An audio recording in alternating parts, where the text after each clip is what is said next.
Hello, and welcome to the Comprehensive Introduction to Quantum Mechanics course. With this course, you're going to learn everything you need to know about quantum mechanics, quantum physics, in order to start doing quantum competition on actual quantum computers. So with this course, we're going to start from the beginning of the quantum mechanics. We're going to see every necessary concept of quantum physics, and afterwards, we're going to integrate each concept with quantum competition to understand the big picture of quantum computing. So with this course, you took a big and solid step in the world of quantum mechanics and quantum computing. So once again, welcome.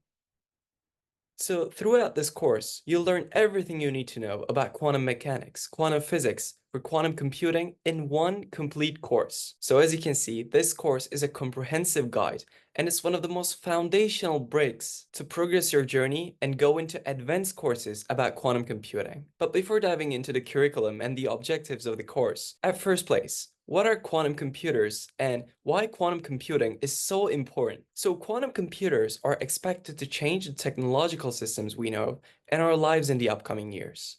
Although classical computers and general programming have numerous abilities, some computational problems are extremely hard for them to solve. On the other hand, quantum computers can solve these problems just in seconds.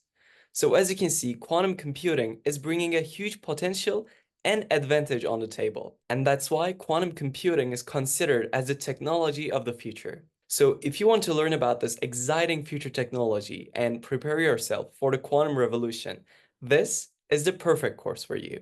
This course, as one of the parts of the complete Introduction to Quantum Computing course, has been designed to cover the important concepts to understand every aspect of quantum mechanics, quantum physics, for quantum computing, to get ready to learn about quantum computing, quantum coding, and Qiskit programming language, and thus write your quantum codes to run them on actual quantum computers. So as you can understand, this course is going to be a great milestone in your quantum computing learning journey. As a complete course, we're going to start from the beginner level and cover every concept about quantum mechanics in detail and with real-world examples until the advanced level. After completing the course, you're going to be ready and feel comfortable to start learning quantum computing and write quantum codes and run them on actual quantum computers. So we're going to start from the very beginner level, and we're going to cover even advanced level about that certain topic in quantum mechanics and quantum physics. Also, you'll have the chance to develop your practical abilities by solving numerous quizzes and a graded assignment. And after you're going to complete the course, you're going to earn a worldwide recognized quantum computing certificate. So with this video, you took a quite important step in your quantum computing journey, and I'm sending you my sincerest congratulations for this. Before diving into the exciting world of quantum mechanics, quantum physics, and quantum competition, with the next video, we're going to look into the curriculum and the objectives of the course in more detail, and we're going to prepare a much more solid background for the Comprehensive Introduction to Quantum Mechanics course. And for that, I'll see you in next video. Hello! In this video, we're going to learn why are we learning quantum mechanics and why it's going to be quite useful for us if we want to further our knowledge about quantum computing and write quantum codes to run them on actual quantum computers. So quantum computing uses quantum phenomena like superposition, entanglement, and quantum interference to perform competition. With the power of superposition law, qubits can be in multiple states at the same time. With quantum entanglement, qubits can interact with each other no matter how far they are.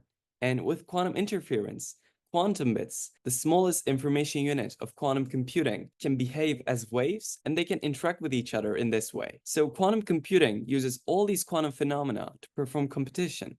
And these levels of quantum computing enable the design of quantum algorithms, which can compute in ways classical computers cannot. So we know that some problems are extremely hard for classical computers to solve. If they want to solve certain problems, it may take decades or even hundreds of years. But on the other hand, when we're using quantum algorithms, which are using all these three quantum phenomena, it may take minutes or even seconds to solve these problems using quantum computers. So this is making quantum computers quite powerful for solving computational problems. And this is actually the reason we're considering quantum computing as a technology of the future and the very possible technological revolution. So all these quantum laws, all these quantum phenomena, and quantum algorithms are integrated with quantum mechanics. In this way, we can say that quantum computing is an application of quantum mechanics.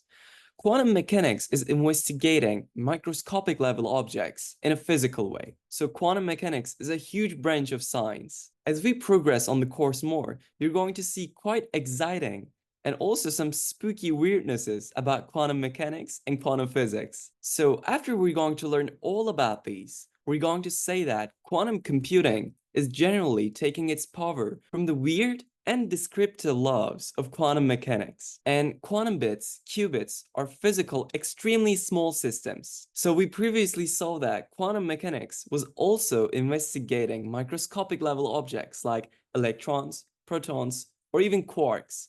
So because we now know that quantum bits, qubits, are physical, extremely small systems, quantum mechanics describes the behavior of these systems too. So this is one of the most important reasons why quantum mechanics and quantum computing are so integrated with each other, and why understanding quantum mechanics is so crucial for us in order to progress our journey in quantum computing. Okay, so we saw the definition of quantum mechanics. We learned what is quantum mechanics, and now we looked into the concept of why are we learning quantum mechanics. So now we have the more than enough foundation about quantum mechanics in order to actually start learning about quantum mechanics. With the next video, we're going to look into concept of particles. We're going to see particles quite in detail, and afterwards, some exciting things are coming because we're also going to see waves and wave-particle duality. So with the next video, we're going to take our very first step into exciting quantum mechanics world.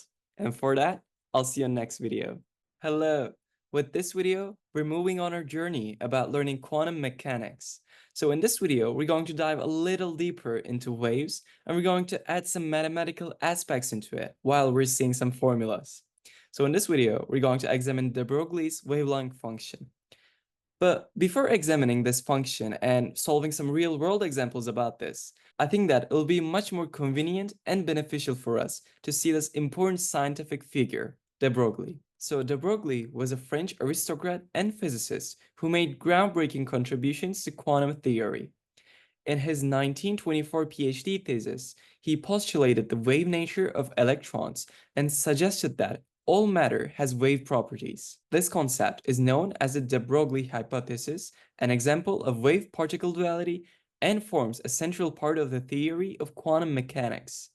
De Broglie won the Nobel Prize for Physics in 1929 after the wave-like behavior of matter was first experimentally demonstrated in 1927. So as you can see from de Broglie's biography, he contributed a lot to both physics and quantum mechanics, the subject that we're learning right now. Back in early 1920s, so many scientists believed that electrons was only made from particles, but de Broglie proved the opposite. He suggested that electrons can behave both as a particle and a wave.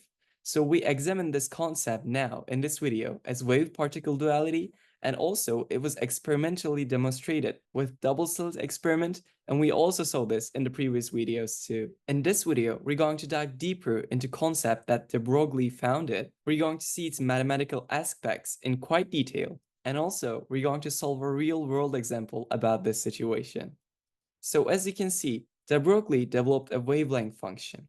We represent this function with a lambda, which is there for the wavelength, and we can calculate this wavelength by dividing h to p. So when we're going to calculate the wavelength, the lambda value, we're going to divide the Planck constant, which is 6.626 times 10 to the power of minus 31 meters squared times kilogram divided by seconds. We're going to divide this Planck constant value with a momentum, which is m times v, mass times velocity. So just to give an example, when we're using the Wi-Fi or maybe X-ray, these are all made from waves. So the wavelength of a Wi-Fi is 0.125, and a wavelength, the lambda value of X-ray is 10 to the power of minus 9. So this formula is actually quite important for understanding waves and also making comments about the wave-particle duality. So when we're going to look into the big picture, this formula, this wavelength function, understanding where it's coming from, understanding its properties, and also solving problems about this is quite essential to grasp the whole knowledge about quantum mechanics and progress our journey in quantum computing. Also, we have another function. This function is a little more advanced, and we're only going to see the sneak peek, the small parts of this in this video. And after a few videos, we're also going to see this function in much more detail, and we're going to solve real-world examples about it too. So just as a sneak peek, now let's review this function too. So this psi xt function shows how likely it is to be in a certain region of space at a given time. This situation is also known as a probability cloud. So in this function, psi is showing psi, which is the probability of a certain object being in a certain region of space at a given time. Also in this case, x is referring to position and t is referring to time. This is also quite integrated with Heisenberg's uncertainty principle and electron clouds. So with the next video, we're going to look into Heisenberg's uncertainty principle, and after learning the foundations about this quite in detail, we're also going to see this function, and we're going to solve some real-world examples about this too. But now, let's focus on this video's topic, de Broglie's wavelength function. So just as a quick recap, we're calculating a wave's wavelength with the function h divided by p.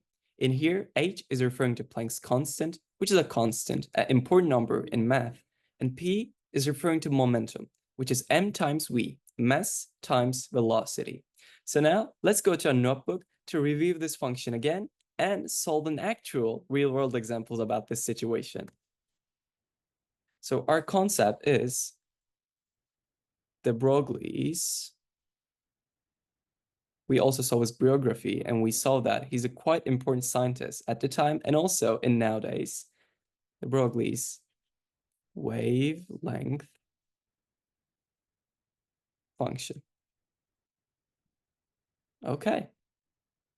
So now let's review the function again, and let's solve the real-world example. We saw that we have three elements in here. One was lambda, the other was h, and the other was p. So in this formula, lambda was showing the wavelength, which was the value that we were looking for. We had h, which was Planck's constant. Okay. And we have the value of p, which was momentum. Okay, so just to prepare our background for this formula and solve a real-world example, let's just review these three concepts. So as for the waves, we saw that there were impulses like this. So they have a shape, but how can we determine their wavelength? So let's say that we have the resting point like this for our wave, okay? So let's say that we have a wave like this. There we go. So we have an impulse and we have a resting point. We also have peak points like this. So this is a peak point and this is a peak point. So our wavelength is the distance between the peak points. So in this case, our wavelength, our lambda, is this. So this is the lambda. This is the wavelength. Okay, so when we have a visual like this, we can immediately calculate the wavelength by looking at the distance. But what if we don't have the wavelength? But what if we don't have the visual? What if we have to use mathematics in order to calculate our wavelength? So in this case, things are getting complicated. And thanks to de Broglie's wavelength function, we can actually calculate it with two known elements. These are Planck's constant and momentum. So we prepared our physical background for the wavelength. Now let's do the same procedure for Planck's constant and momentum. So we were representing Planck's constant with h. H was referring to Planck's constant. Planck's constant is a mathematical constant that was developed by Max Planck. It is quite important, and it's commonly used in physics to solve certain problems and develop equations.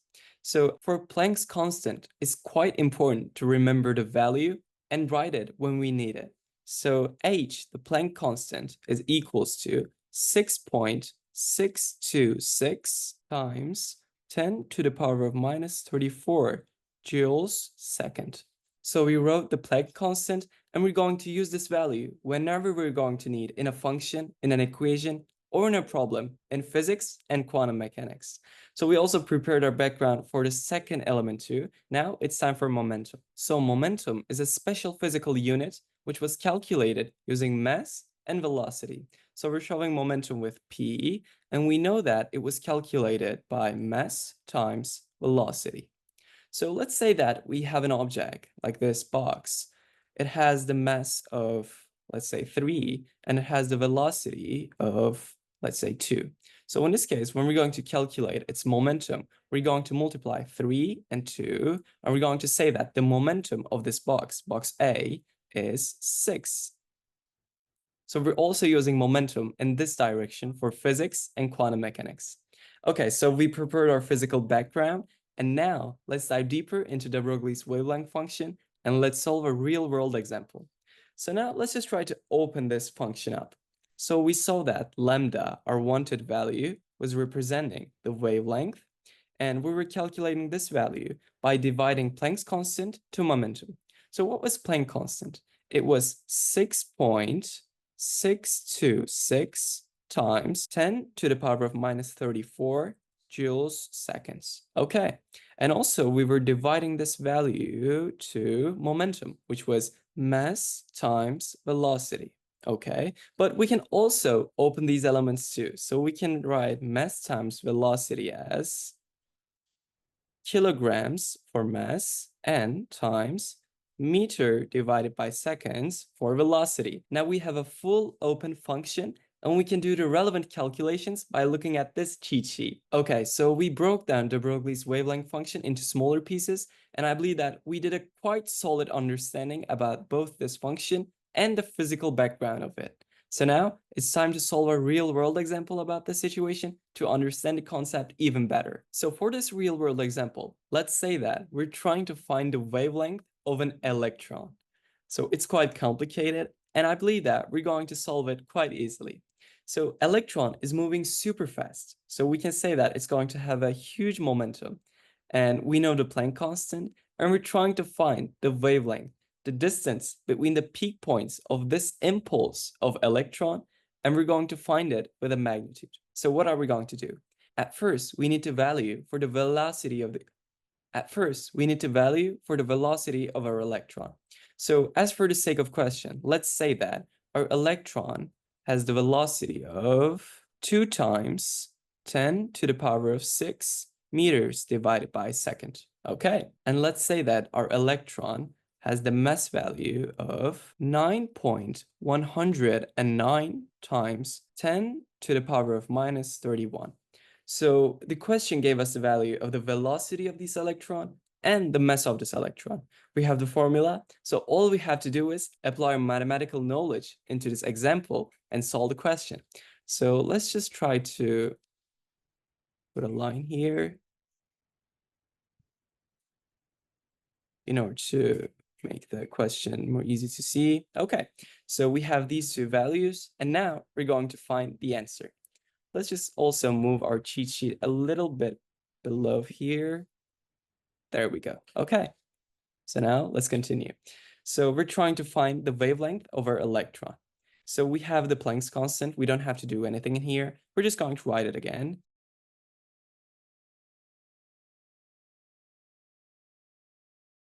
Joules seconds. And we're going to divide this value with kilograms times meter divided by second. So in here, kilogram is referring to the mass, which is m, and it's 9.109 times 10 to the power of minus 31.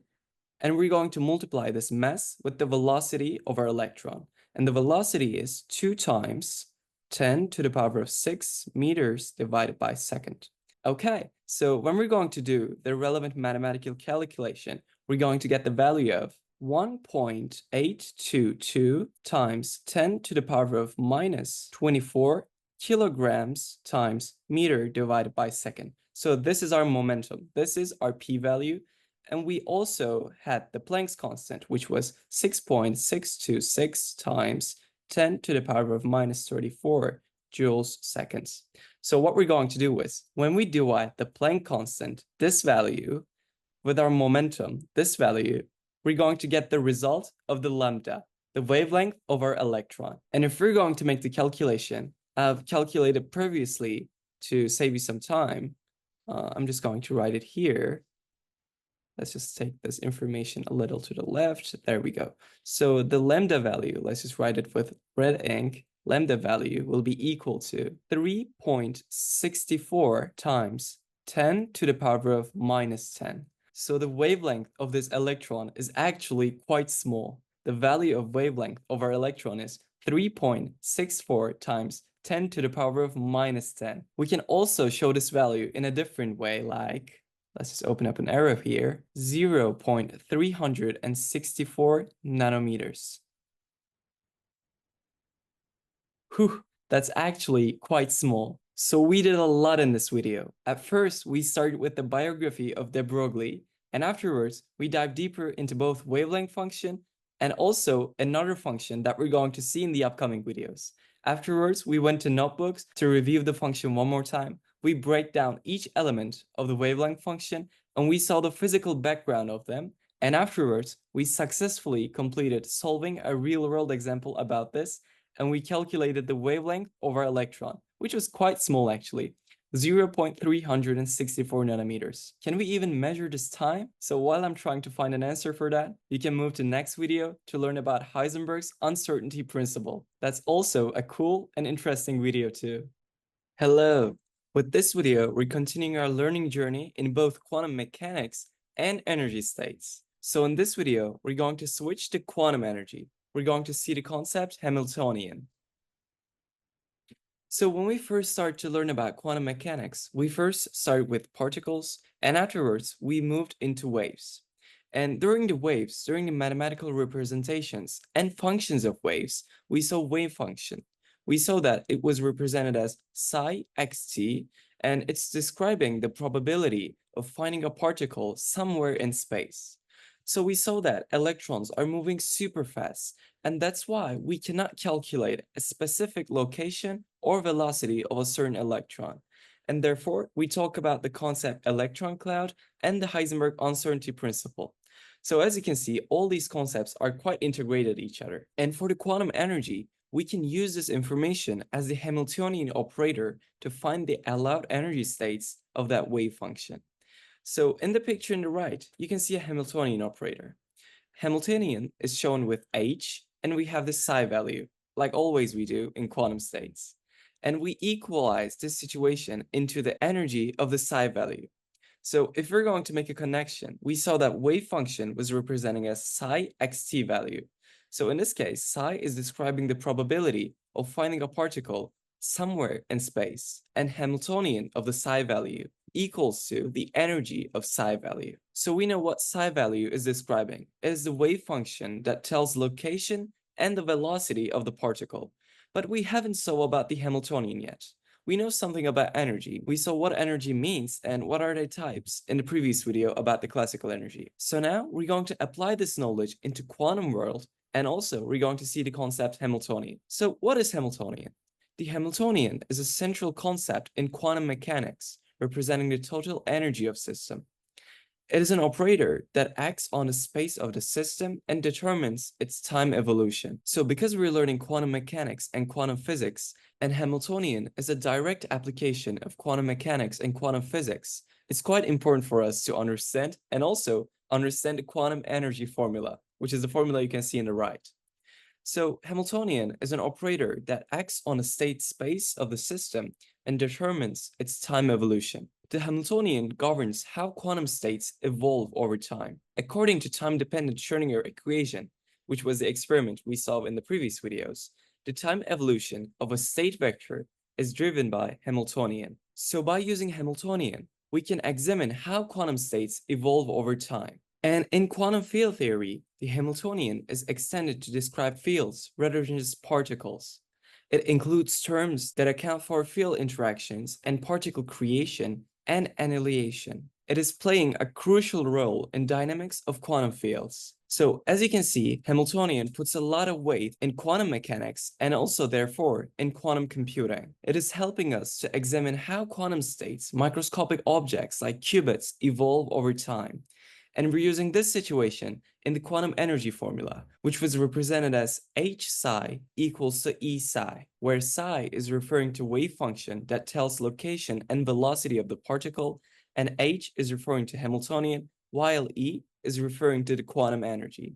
So now let's go to notebook, let's write this formula, and afterwards we're going to come back to slides to increase our knowledge, and we're going to detail each section in notebook to better understand the concept and also solve real-world examples about it. So we saw that we had a formula like wave function, and we were showing it as the psi value x and t. So while we're covering classical physics and quantum physics, we saw that although we were assuming electrons are spinning in determined orbits in classical physics, in quantum physics, this rule doesn't apply. Because electrons' velocity is so high and the size of an orbit is quite small, it is unable for us to determine both velocity and the location of a certain electron in a specific time. And that's why we're using the wave function to integrate this situation with waves and also make the quantum laws accurate for Heisenberg's uncertainty principle. So we were seeing this function, and we know that in this case, psi is referring to the wave function. Now we're dealing with quantum energy states. So I'm just going to write it here with red ink. Quantum energy. Okay. So we first started this section by seeing all the particles and waves, and video by video, we increased our knowledge, and now we're applying all these concepts together to understand a much more comprehensive subject about quantum mechanics, which is quantum energy. So for the quantum energy, we're using the formula H, which is Hamiltonian, psi equals to energy, which is shown with E psi. Okay, so we have this formula consisted by only 3 elements. So although it seems simple, it's actually quite complicated, and it's one of the foundations of quantum mechanics and quantum physics. So we saw that H is referring to the Hamiltonian.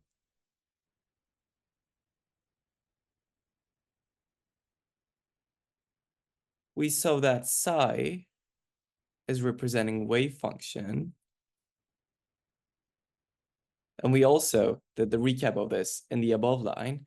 And E is referring to the quantum energy. And during the slides, we break down Hamiltonian into smaller pieces, and we saw that it is a tool that mainly used to examine how quantum states evolves over time. So with this notebook writing, we now have a clear picture on quantum energy formula, what are their elements, and why it is useful for us about quantum mechanics. Also, we understood Hamiltonian quite solidly with the slides too. Now we're going to move with quantum energy, and when we're going to increase our knowledge with slides, we're going to go back to notebook to develop our practical abilities. So with this slide, we did an introduction to quantum energy, and we saw what is Hamiltonian operator and where its foundations are coming from. So now let's look deeper into Hamiltonian operator. As you can see, the Hamiltonian operator is referring to the operator is actually consisted by the operator associated with kinetic energy and the potential energy. So remember, during the classical physics and classical energy, we saw that a certain mechanical energy is consisted by both potential and kinetic energy in a closed system. So Hamiltonian operator is actually similar to this mechanical energy too. The Hamiltonian operator is a summary of kinetic energy and the potential energy. So in classical physics, we were using the formula 1 divided by 2 times m times square of velocity. In quantum energy for Hamiltonian, we're going to use the kinetic energy formula you can see with the picture. I know, it seems a little complicated, but with the upcoming videos, we're going to see all these formulas in much more detail, and I can assure you that every piece of this formula and quantum energy is going to make sense for you. So far, understanding that Hamiltonian operator is actually the summary of kinetic energy and potential energy, and it's integrated with quantum energy is more than enough for us. So we're going on a great pace. Now, let's go back to notebook to detail this situation and also create a better cheat sheet for us. So we saw that Hamiltonian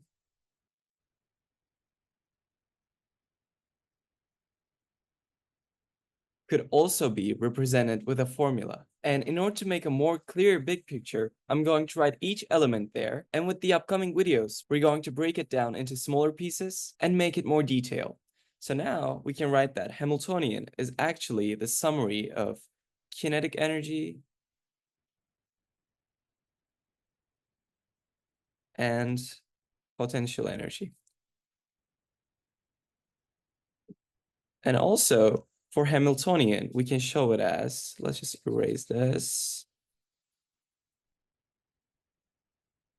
H operator. There we go. We just created the Hamiltonian formula. So we saw that these two are integrated with each other. And this is where quantum energy is coming from. Let's just make another arrow with wave functions. There we go. So with this notebook example, we now have a more clear understanding about what is quantum energy and how it's connected to both wave function and the Hamiltonian operator. Now, let's go back to slides to see another useful property about this quantum energy formula, which is H psi equals to E psi. So as you can see, we can represent the elements H, psi, and E with the terms Hamiltonian, energy, and wave function, psi. But on the other hand, the term E could also shown with the eigenvalue. So the eigenvalues are the allowed solution to an eigenvalue equation. We're using Hamiltonian operator in an eigenvalue equation to find the allowed energy states of the wave function. So although term names are different, the thing that we're trying to put in the function is actually the same. Whether if we write energy or write eigenvalue, they both are used to find the allowed energy state of the wave function. So now we're going to switch the notebook to add this information, and afterwards we're going to continue learning quantum energy. So as you can see, for E, we wrote quantum energy, and by looking for the slides, we saw that they're used to find the allowed energy states of the wave function. So let's just write it to notebook to create a more comprehensive cheat sheet. So for quantum energy, we can write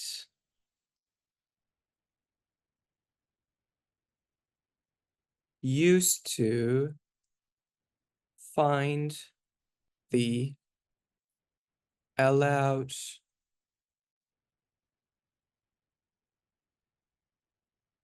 energy states of that wave function.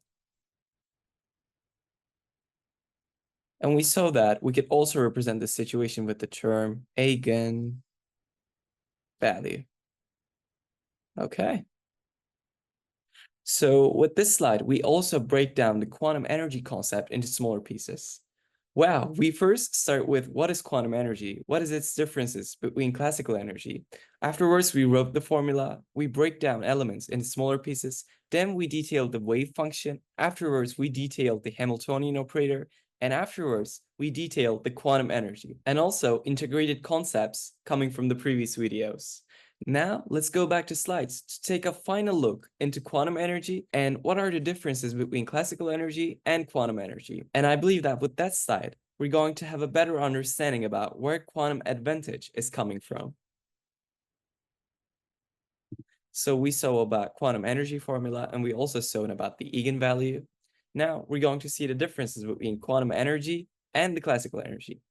So we saw that the mechanic energy, is coming from the summary of potential energy and kinetic energy in a closed system. So for the classical energy, we know that its kinetic energy is the energy based on how fast the ball is moving. Let's say that we have a ball. In this case, the kinetic energy is going to refer to energy based on how fast the ball is moving. And the potential energy is going to refer to stored energy. To find out the potential energy of a ball, we can ask the question, what is the height of ball from the ground and what is the mass of the ball? So as you can see from the formulas in the below, if we want to calculate a certain object's kinetic and potential energies, we're going to use two formulas. For potential energy, for gravitational potential energy, we're going to use the formula m times g times h.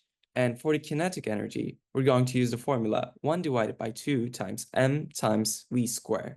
In this case, m is referring to mass, h is referring to height, g is referring to gravitational constant, and v is referring to velocity. In the previous video, we saw about these formulas, and also we saw some real-world examples about this. But in this video, we also saw about quantum energy. And if we're going to switch to it, quantum energy is examining microscopic objects like electrons, photons, atoms, and also quantum bits, quantum states like qubits.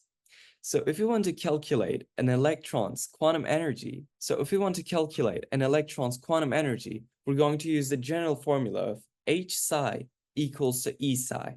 In this case, h is referring to Hamiltonian, psi is referring to wave function, and E is referring to the energy. So the kinetic energy of that electron will be the energy based on how fast electron is going. Although it has similarities between the classical physics, it's actually not the same, and whole formulas are quite different. And for the potential energy, we're still referring to the stored energy. But in this case, it's not from the gravity, but it's from how far the negative electron is from the positive nucleus. Okay, so we saw about the differences, and we took another look into the quantum energy formula. Now let's go to Notebook to discuss the kinetic and potential energy of quantum energy and complete writing our cheat sheet.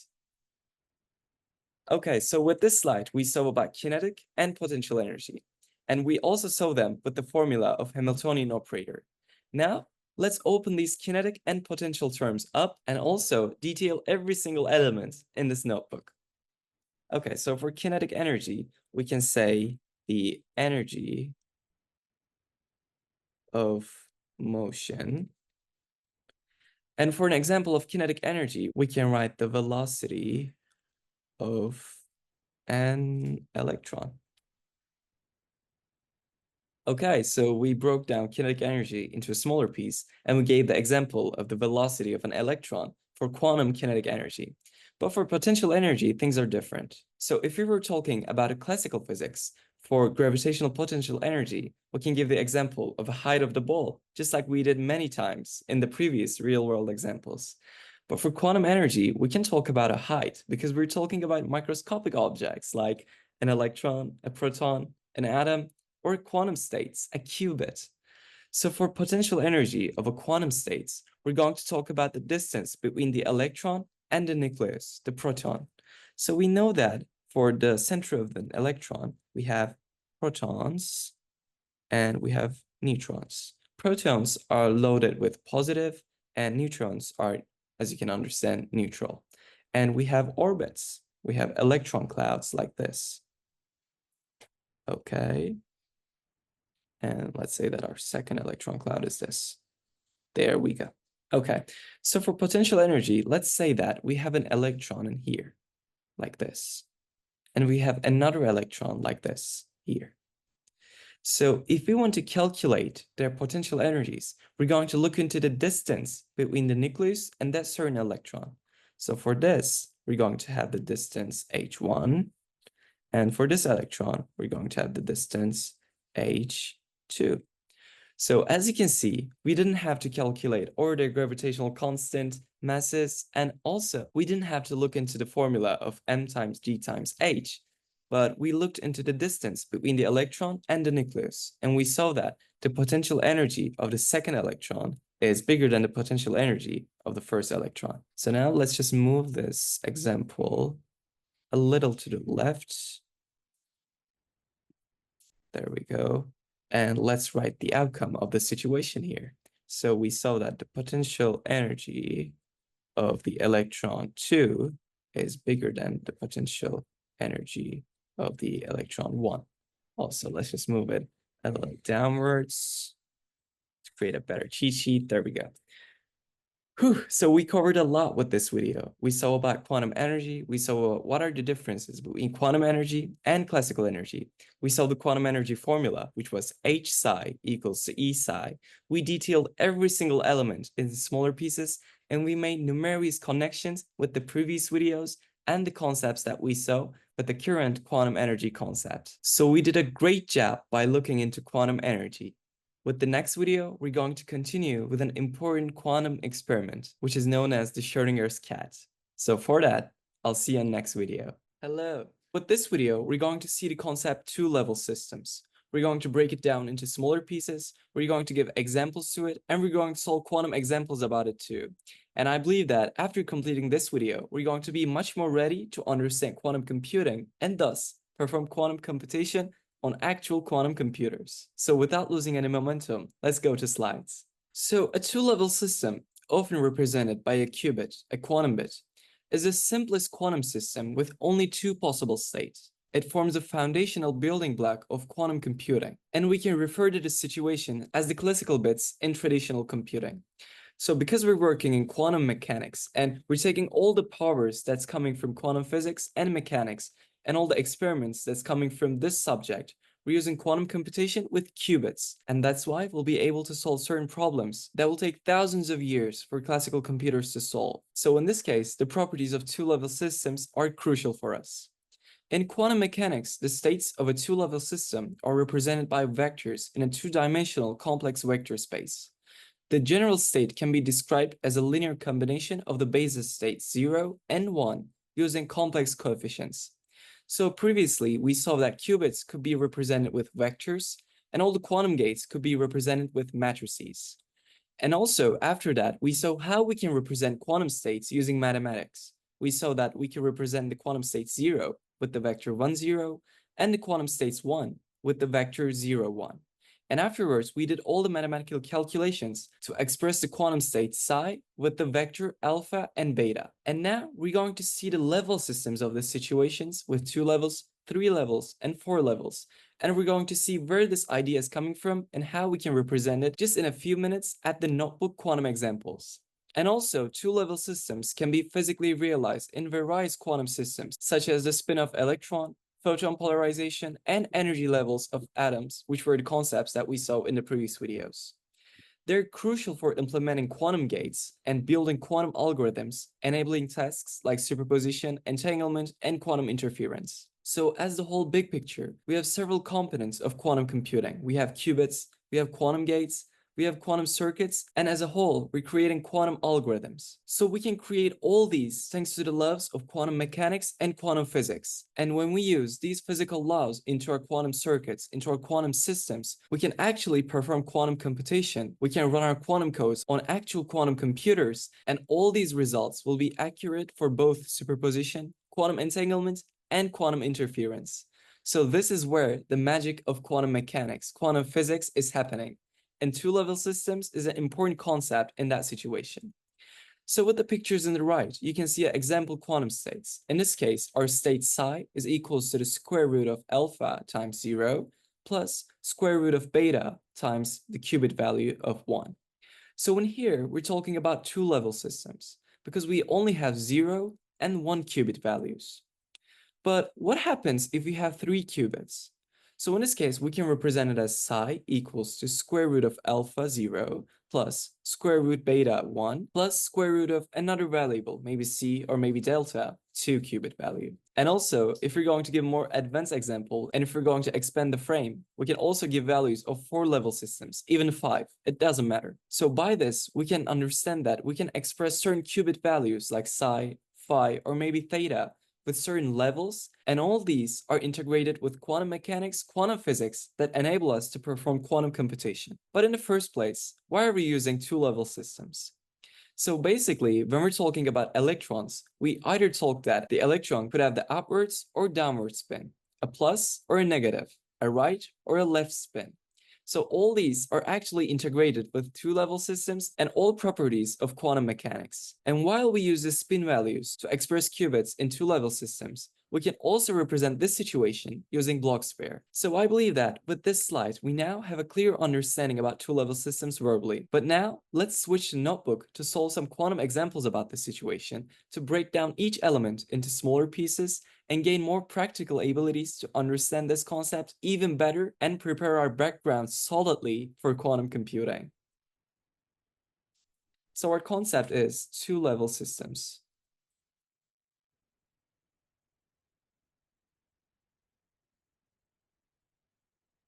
Okay, So previously, while we were talking about the introduction to quantum computing, we saw that a certain qubit value could store the values of 0 and 1 at the same time simultaneously. And this was actually integrated with Schrödinger's cat experiment and thus Schrödinger's equation too. So as for bits, the basic unit of classical programming, we can either have the values of 0 or 1 not at the same time.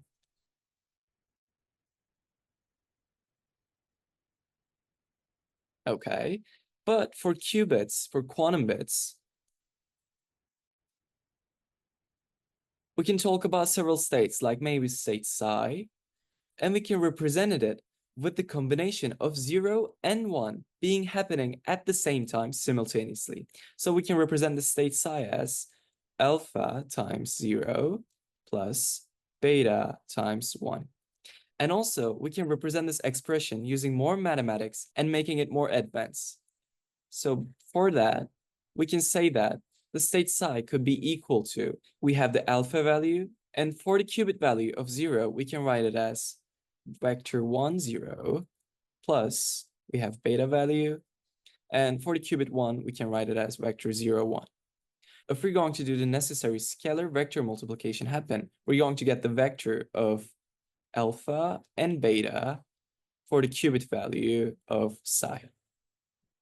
So as you can see, psi is having the both 0 and 1 values at the same time. And we call this situation as superposition.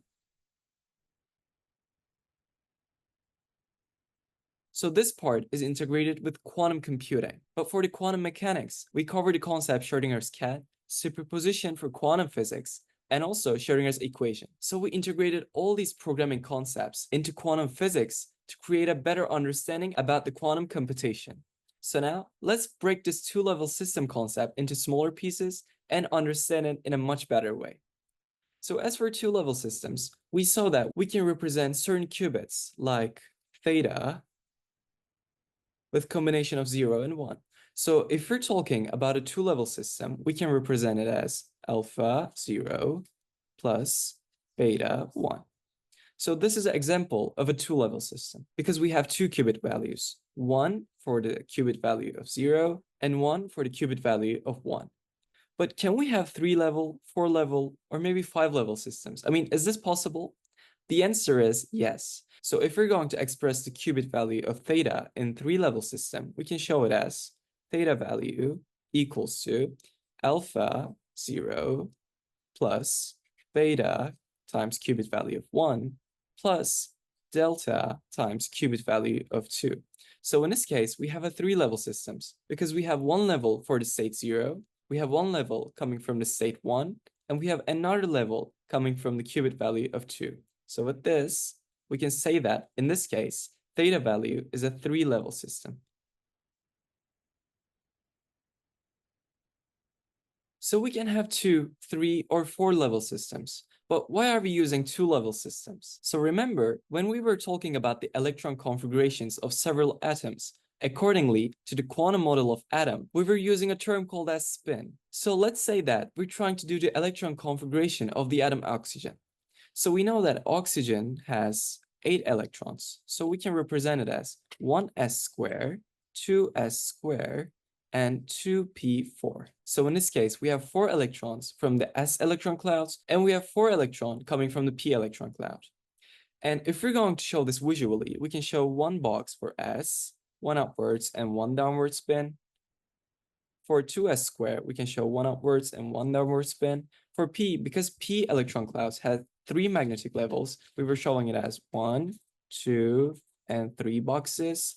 And remember, we were always starting from the upward spin, so 1 upwards, 2 upwards, and 3 upwards. And afterwards, we're completing it with 1 downward spin. So as you can see, we use upwards and downward spins for the spins of electrons. We can also represent the situations with positive and negative, right or left. It doesn't matter. The only thing we should notice here is that we have 2-level systems for electrons. We can have 1 positive and 1 negative spins.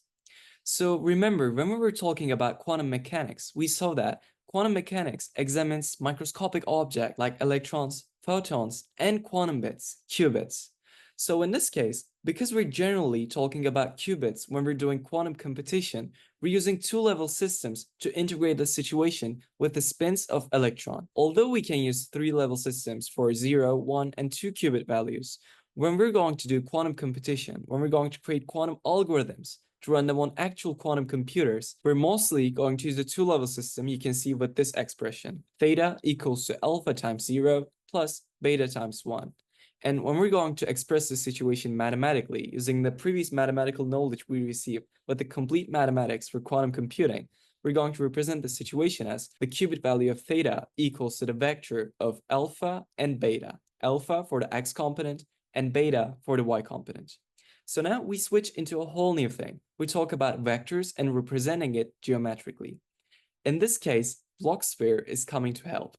So although we can represent qubits mathematically, looking into something visually is much more helpful for us to understand it, just like we did in this notebook. So although we could just read everything from the slides, I believe that writing everything down and breaking every single element into smaller pieces with notebook examples is an amazing supporter in quantum learning journey. So just like that, we can represent quantum bits in Blocksphere visually. So now let's switch the slides one more time to see the Blocksphere and talk about its properties. So as you can see, Blocksphere is consisted by X, Y, and Z axis. We have the qubit value 0 in the top level, and we have the qubit value 1 in the bottom level.